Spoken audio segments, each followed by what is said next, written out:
আসসালামু আলাইকুম প্রিয় দর্শক। অন্য মঞ্চের আলাপচারিতায় আপনাদের সকলকে আমন্ত্রণ জানাচ্ছি। আলোচনার জন্য আমন্ত্রিত অতিথি হয়ে আজ আমাদের সঙ্গে আছেন জানিপপের প্রতিষ্ঠাতা চেয়ারম্যান জনাব অধ্যাপক ডক্টর নাজমুল হাসান কলিমুল্লাহ। অধ্যাপক কলিমুল্লাহ, আপনাকে আমাদের অনুষ্ঠানে স্বাগত জানাচ্ছি। আশা করি আপনি আমাকে শুনতে পাচ্ছেন। ধন্যবাদ। জি। কলিমুল্লাহ ভাই, আমি যে প্রসঙ্গটা দিয়ে আজকে শুরু করতে চাই, আজকে আমার কাছে না একটু যেন কৌতুককর বিষয় মনে হচ্ছে। সেটা হলো, আমরা দেখলাম যে জাতীয় ঐক্যমত্য কমিশনের মিটিং এর পর ওখানে ঐক্যমত্য কমিশনের যিনি চেয়ারম্যান, প্রধান উপদেষ্টা ডক্টর মোহাম্মদ ইউনূস, উনি একটা তাগিদ দিলেন যে ডিসেম্বরকে মাথায় রেখে যেন সংস্কার কার্যক্রমগুলো দ্রুত শেষ করা হয়। এটা আমরা প্রধানমন্ত্রী প্রেস উইং থেকে একটা বিজ্ঞপ্তি আকারে পেলাম রাত 8টায়। আবার রাত্র 1 ঘন্টা পরে 9টার সময় একটা বিজ্ঞপ্তি সংশোধনী দেওয়া হলো। সেখানে বলা হলো যে ডিসেম্বর নয়, এবছরের ডিসেম্বর থেকে আগামী বছরে 2026-এর জুন পর্যন্ত সময়ের মধ্যে নির্বাচন হবে, সেভাবে অগ্রসর হতে হবে। তো প্রথমত কথা হলো যে উনি ওইখানে কি বলেছিলেন? ওইখানে কি 2026-এর জুন পর্যন্ত বলার পরও কেবলমাত্র ডিসেম্বর পর্যন্ত এই ধরনের একটা প্রেস রিলিজ কিভাবে তৈরি হলো? কিভাবে এটা পত্রিকায় আসলো এবং মিডিয়াকে পাঠানো হলো? অথবা দ্বিতীয়বার আবার সেটাকে সংশোধন করা হলো কেন? আমরা জানি প্রেস উইং খুবই পাওয়ারফুল একটা প্রতিষ্ঠান, অত্যন্ত জ্ঞানীগুণী ব্যক্তিরা এখানে কাজ করেন। তো তারা কি প্রথমবার ভুল করলেন নাকি দ্বিতীয়বার ভুল করলেন? দ্বিতীয়বার যেহেতু সংশোধনী দিলেন, তাহলে প্রথমবার যখন ভুল করলেন, সেটা কি প্রমাণ করে তাদের যোগ্যতার একটু ঝামেলা আছে? অথবা ওইটাই কি বলেছিলেন, নাকি পরে ওনাকে আবার বোঝানো হলো যে না, এটা তো আমরা আমাদের স্ট্যান্ড তো জুন পর্যন্ত। তো জুনে কি লাভ? জুনে যেতে হবে কেন? ডিসেম্বরের সমস্যাটা কি? এই বিষয়টা নিয়ে আপনার কি বিশ্লেষণ এই ব্যাপারে? এটা যদি একটু ক্লিয়ার করতে পারতেন। ধন্যবাদ। দেখুন, এখানে অনেকগুলো ইফ এন্ড বাট আছে। আপনার এখানে উপস্থিত ছিলেন সরকার প্রধান, মাননীয় প্রধান উপদেষ্টা, প্রধানমন্ত্রীর পদমর্যাদায় যিনি অধিষ্ঠিত প্রফেসর ডক্টর ইউনূস, আমাদের একমাত্র নোবেল লরেট। দুটি সংস্কার কমিশনের চেয়ার, আমার সতীর্থ বন্ধু প্রফেসর ডক্টর আলী রিয়াজ, এবং আমাদের আরেক অগ্রজপ্রতিম সহযোদ্ধা প্রফেসর ডক্টর বদিউল আলম মজুমদার। এই তিনজন বাদে মুনির হায়দার, আপনার আমার পরিচিত, মার্কিন মুলুকে দীর্ঘদিন ব্যাপৃত ছিলেন, 21শে টেলিভিশনে কাজ করতেন। আবার আমাদের সাবেক ইউনাইটেড ঢাকার মেয়র প্রয়াত খোকা মহোদয়ের সঙ্গে সার্বিক দায়িত্ব পালন করেছেন বলে শোনা যায়। এই ব্যক্তি সম্প্রতি আপনার সচিবের মর্যাদায় বিশেষ সহকারী হিসেবে মাননীয় প্রধান উপদেষ্টার দপ্তরে মোতায়েন হয়েছেন, চিফ অ্যাডভাইজার্স অফিসে, এবং তিনি সেখানে উপস্থিত ছিলেন। এখন একটা হতে পারে শফিক মহোদয়, তিনিও সাংবাদিক, মনির হায়দারও সাংবাদিক। এক ঘরে তো দুই পীর থাকতে পারেন, এক ঘর মে দো পীর নেই রহেগা। যে কারণে হযরত শাহজালাল রহমতুল্লাহ আলাই তার ভাগ্নে হযরত শাহ পরানকে আলাদা করে দিয়েছিলেন, পাঠিয়ে দিয়েছিলেন এই আম্বরখানা থেকে সুদূর সেই মুরারি চাঁদ কলেজের প্রান্তে অবস্থিত খাদিম নগরে। এখন হতে পারে মনির হায়দার একরকম ভাবে বিষয়টাকে চিন্তা করেছেন, ভার্বাটিম মানে কথায় যা পেয়েছেন তিনি তাই হয়তো রাপোর্টিয়ার হিসেবে লিপিবদ্ধ করেছেন। পরবর্তীতে শফিক মহোদয়ের দৃষ্টিগোচর হওয়ায় তিনি চিন্তা করলেন, বন্দুক থেকে গুলিটা যেহেতু বেরিয়ে গেছে, এটা লক্ষ্য ভেদ করবার আগেই আটকে ফেলা ভালো। সেই জন্যই ব্যাখ্যাটি হয়তো দেয়া হয়েছে। লক্ষ্য ভেদ করার আগে কি আটকে ফেলা গেল? জনগণের কাছে তো ইন এ ওয়ে এক ধরনের ব্যাখ্যা, এক ধরনের থুকু কোট আনকোট বলার সুযোগ তো তারা নিলেন। সর্বশেষ যে বয়ানটি সেটাই মানুষ প্রামাণিক হিসাবে গ্রহণ করবে। প্রথমে যেটি ভুলবশত বলা হয়েছে, কারণ এই স্টাইলটা এই সরকারের অন্যতম বৈশিষ্ট্য। আপনি খেয়াল করে দেখেন, এটা তো গেল একটা প্রেস বিজ্ঞপ্তির বিষয়। এর আগে জাতির উদ্দেশ্যে ভাষণে আমাদের মাননীয় প্রধান উপদেষ্টা জাতিকে জানান দিয়েছিলেন যে সংবিধান এই সংস্কার কমিটির চেয়ার হিসেবে তিনি যার নাম ঘোষণা করেছিলেন স্বাধীন মালিক। পরবর্তীতে কি প্রক্রিয়ায়, কেন, কোত্থেকে মার্কিন আমার বন্ধু ইলিনয় প্রফেসর আলী রিয়াজ এসে এখানে মোতায়েন হলেন, এটা নিয়ে নানান রকমের আলোচনা সমালোচনা আছে। যেহেতু আমার বন্ধু, সেই জন্য আমি এ বিষয়ে এ পর্যন্ত কোনো সমালোচনা করিনি। কিন্তু যারা সমালোচক, তাদের যদি কোট করি, তারা বলবার চেষ্টা করছেন যে তিনি মার্কিন নাগরিক, প্রথমত। দ্বিতীয়ত যেটি বলবার চেষ্টা করছেন সেটি হচ্ছে তিনি গণযোগাযোগ সাংবাদিকতা বিভাগের শিক্ষক ছিলেন। তিনি যে শৃঙ্খলায় পড়াশোনা করেছেন সতীর্থ হিসেবে আমাদের ঢাকা বিশ্ববিদ্যালয়ে, তার সম্মান শ্রেণীর পড়াশোনার বিষয়, তারপরে তার মাস্টার্স শ্রেণীর পড়াশোনার বিষয়, সবই কিন্তু গণযোগাযোগ সাংবাদিকতা। তিনি সংবিধান বিশেষজ্ঞ নন, এরকম একটি ইনফারেন্স কিন্তু অনেকে ড্র করে বসেছেন। আজকেও আপনার ন্যাশনাল হিউম্যান রাইটস কমিশনের যাকে বলা হয়ে থাকে ফাদার ফিগার, আপনার অ্যাডভোকেট খন্দকার কায়সার, তিনি আইডিএইচআরবি 8 বছর ধরে এই প্রকল্পটি সৃজন করে পরে সেটিকেই রূপান্তর করা হয়েছে আপনার রাজকীয় দিনেমার সরকার অর্থানুকূল্যে, যেটি পরিচালিত হয়েছিল ন্যাশনাল হিউম্যান রাইটস কমিশন।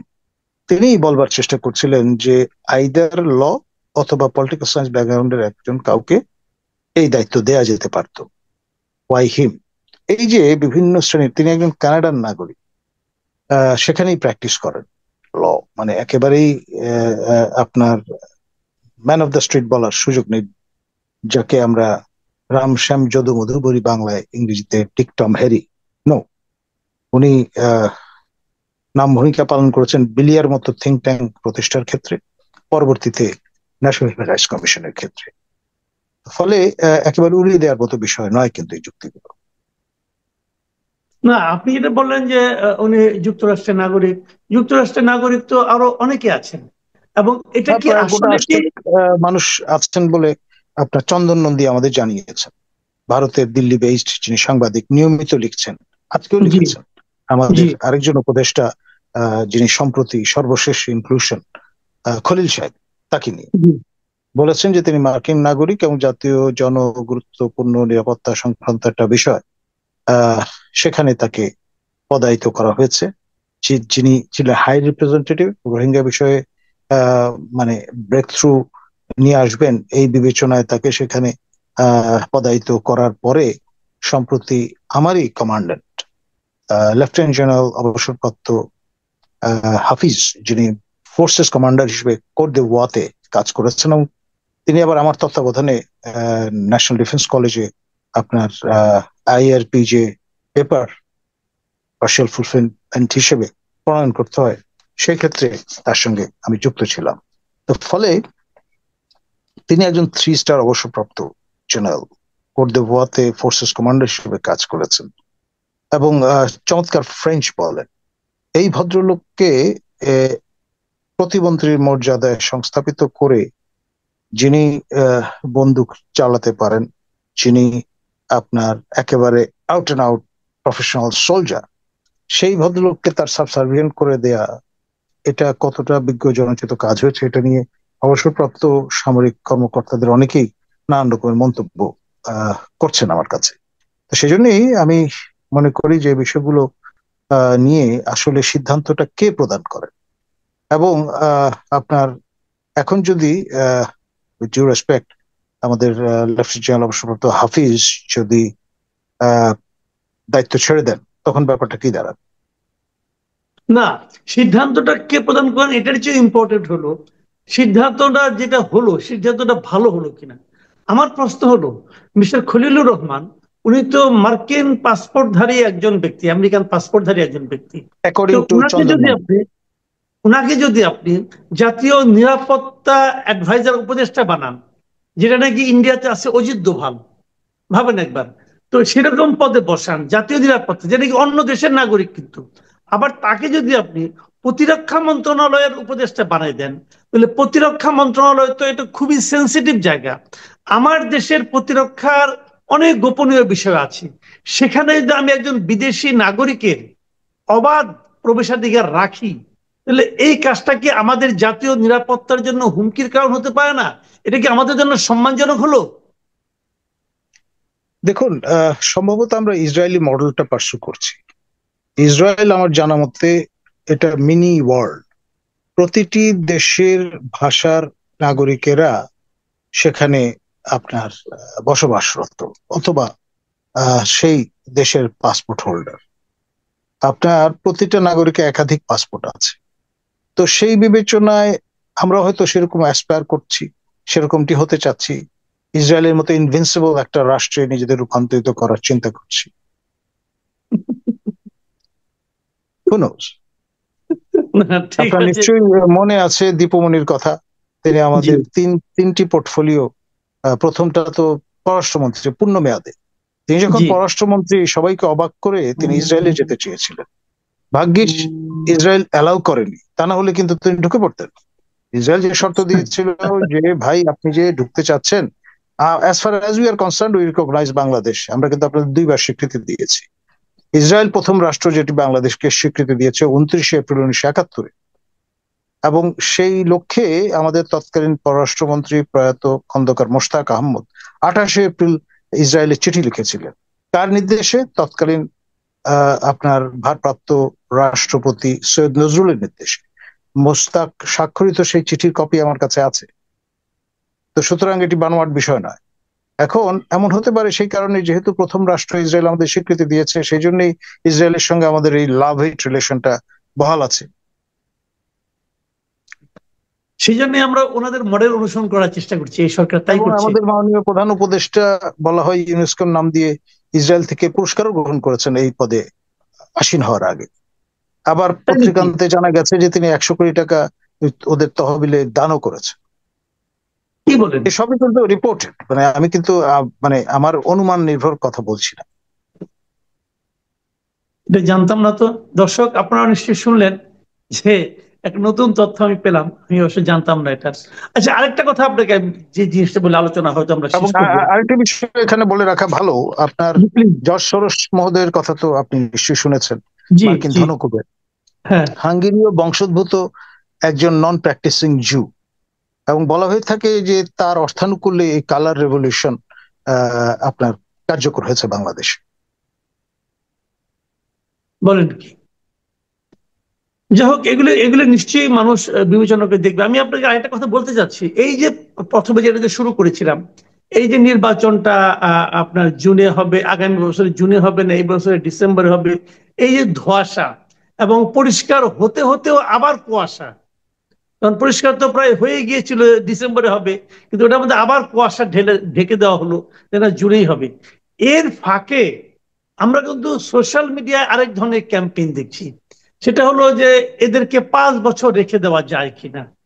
এবং সেই ক্যাম্পেইনের সমর্থনে আমরা প্রথম শুনলাম যে ধর্ম উপদেষ্টা যিনি আছেন উনি বলেছিলেন, উনি একটা থিওরি দিয়েছিলেন যে 2029 পর্যন্ত আমাদের থাকতে হবে, থাকার অধিকার আছে, আমাদের ম্যান্ডেট আছে। আবার ওই দিন শুনলাম স্বরাষ্ট্র উপদেষ্টা উনি বললেন যে ওনার কাছে নাকি সাধারণ মানুষ বলছেন যে আপনারা 5 বছর থেকে যান।